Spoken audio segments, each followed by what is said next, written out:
अगले दिन सुबह गुरु के खास चेले द्वारा नंदन को भिक्षा मांग कर खाने को कहा गया, जिसे सुनकर नंदन ने साफ इनकार कर दिया। चेले ने उसे कह दिया कि अगर पेट भरना है तो भिक्षा मांगनी होगी और भिक्षा का समय शाम तक ही है, अन्यथा भूखा रहना पड़ेगा। नंदन ने अपनी अकड़ में चेले की बात नहीं मानी और शाम होते होते उसे भूख लगने लगी, लेकिन उसे खाने को नहीं मिला। दूसरे दिन उसने भिक्षा मांगना शुरू किया। शुरुआत में उसके बोल के कारण उसे कोई भिक्षा नहीं देता था, लेकिन गुरुकुल में सभी के साथ बैठने पर उसे आधा पेट भोजन मिल जाता था। धीरे धीरे उसे मीठे बोल का महत्व समझ आने लगा और करीब 1 महीने बाद नंदन को भर पेट भोजन मिला, जिसके बाद उसके व्यवहार में बहुत से परिवर्तन आए।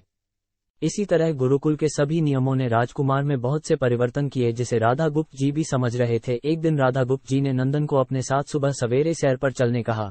दोनों सैर पर निकल गए। रास्ते भर बहुत बातें की। गुरु जी ने नंदन से कहा कि तुम बहुत बुद्धिमान हो और तुम में बहुत अधिक ऊर्जा है, जिसका तुम्हें सही दिशा में उपयोग करना आना चाहिए। दोनों चलते चलते एक सुंदर बाग में पहुंच गए, जहां बहुत सुंदर सुंदर फूल थे, जिनसे बाग महक रहा था। गुरु जी ने नंदन को बाग से पूजा के लिए गुलाब के फूल तोड़ने कहा। नंदन झट से सुंदर सुंदर गुलाब तोड़ लाया और अपने गुरु के सामने रख दिए। अब गुरु जी ने उसे नीम के पत्ते तोड़कर लाने कहा। नंदन वो भी ले आया। अब गुरु जी ने उसे एक गुलाब सूंघने दिया और कहा, बताओ कैसा लगता है। नंदन ने गुलाब सूंघा और गुलाब की बहुत तारीफ की। फिर गुरु जी उसे नीम के पत्ते चखकर उसके बारे में कहने को कहा। जैसे ही नंदन ने नीम के पत्ते खाए, उसका मुंह कड़वा हो गया और उसने उसकी बहुत निंदा की और जतर कतर पीने का पानी ढूंढने लगा।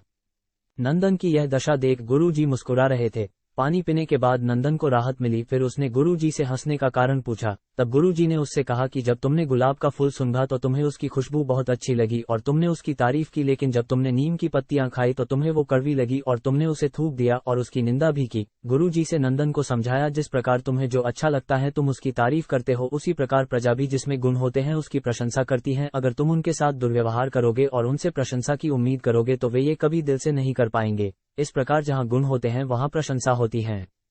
नंदन को सभी बातें विस्तार से समझ आ जाती हैं और वो अपने महल लौट जाता है। नंदन में बहुत परिवर्तन आता है और वो बाद में एक सफल राजा बनता है।